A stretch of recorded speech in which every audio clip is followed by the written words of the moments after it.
Commander of Macedon by Harold Lamb.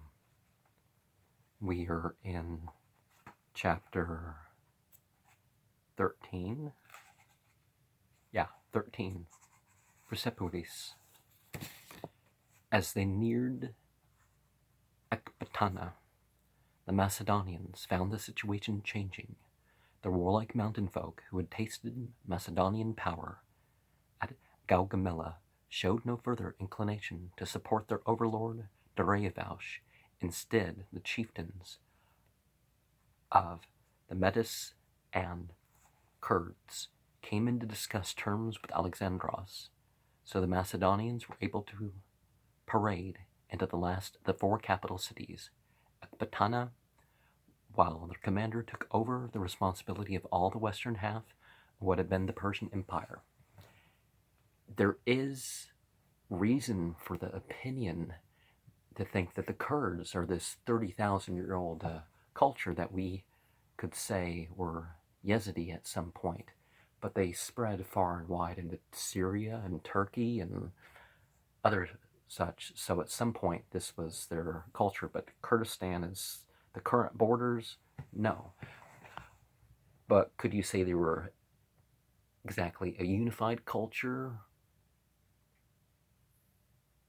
Not quite. A type of, tribes and stuff like this that perhaps were present among other groups.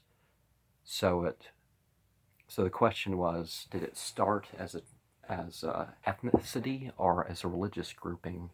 And definitely not all Kurdish people are Satanists. A very, very small minority are the Yazidi. So, side note there. The last Dariusvouch had escaped again, but this time with no more than a couple thousand Greek mercenaries and some light cavalry following him.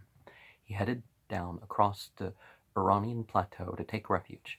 Oh, yeah, I forgot. Iran has some areas that were definitely, for 10,000 years or something, part of certain groups, or at least they were present.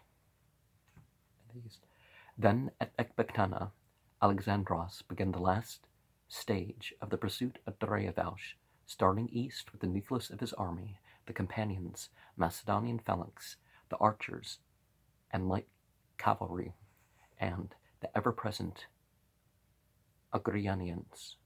The pursuit of this point became a test of endurance and speed. Swinging down from the Ecbatana hills, Alexandros pushed the army near 300 miles in 11 days. Magians with the army told him that he was now tracing the path of the Iranian migration of long ago. The Nisan horses had bred on the new rolling pasture land. Soon they sighted the solitary snow peak in the north that the Magians called the Blue Mountain, Mount Demavend. From the summit of this peak, a plume of wind-driven snow swept up and vanished in the clear sky. Within the walls of ancient Ray, hugging the foothills of the Blue Mountains, Alexandros halted. I lived by another Blue Mountains. Don't they call the mountains that are in eastern Oregon, western Washington, Idaho? Aren't those called the Blue Mountains? I mean, that's not important. Within the walls of ancient Ray, hugging the foothills of the Blue Mountains, Alexandros halted. Information reached him that Dariusvouch had passed on several days before through this narrow defile called the Caspian Gates. Coenus was sent out from Ray to forage for supplies while Alexandros waited for Laggard units left behind in the north and on the march to catch up. Before they could do so, and before Coenus could return, new intelligence came in. Dariusvouch had been arrested by his own satraps, who held the great king prisoner as they pushed east. See, diplomacy paid off.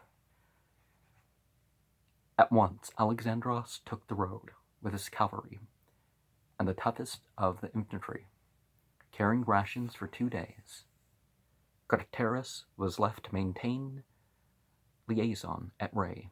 The pursuit force kept going that night, passing through the dark walls of the Caspian Gates after daybreak, stopping at noon at a stream to rest and sleep for a few hours. They marched all night, wearied men dropping out and horses dying. They reached the campsite that the Persians had vacated only a day and a half before. Here they heard the satraps, now in command of the resistance force, planned to push due east with the royal prisoner to raise a new army at Bactria. After 3 or 4 hours' sleep, Alexandros marched without halting for a night and a day, coming on the camp. The fugitives had left some 24 hours before. When I'm supercharged, I can do that. Otherwise, I hurt more. So, well, I can get by on sleeping that many hours, not marching for 24 hours,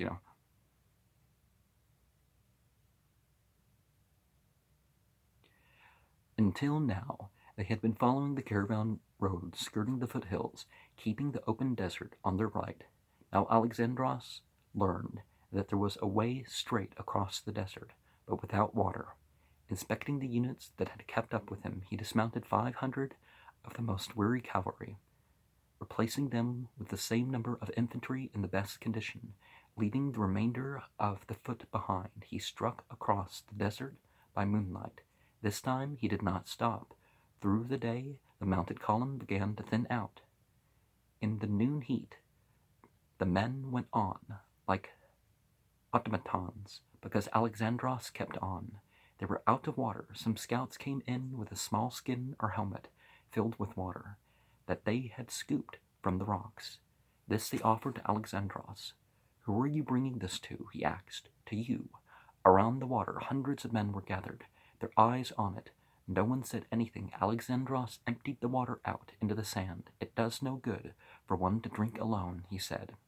Toward the end of the afternoon, they sighted the dust of the fugitives on the road close to the hills. The desert march had lasted for 47 miles. The men were in no condition to go into action, but Alexandros had led them on. Past Persian stragglers and abandoned carts, the Greek mercenaries had turned off into the hills long since. The satraps had escaped into a ravine. The exhausted survivors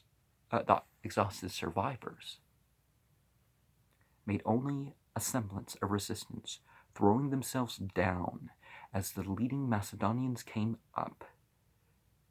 There was no sign of Dariavalsh. One cart, apparently without a human occupant, was being dragged away by a pair of mules. The thirsty animals had smelt water and were moving towards a spring. In this cart, just before daybreak, the pursuers found the body of Dariavalsh, murdered by his own officers.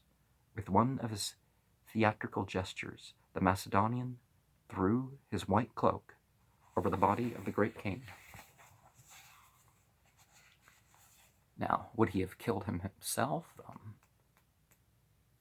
Would have been completely understandable.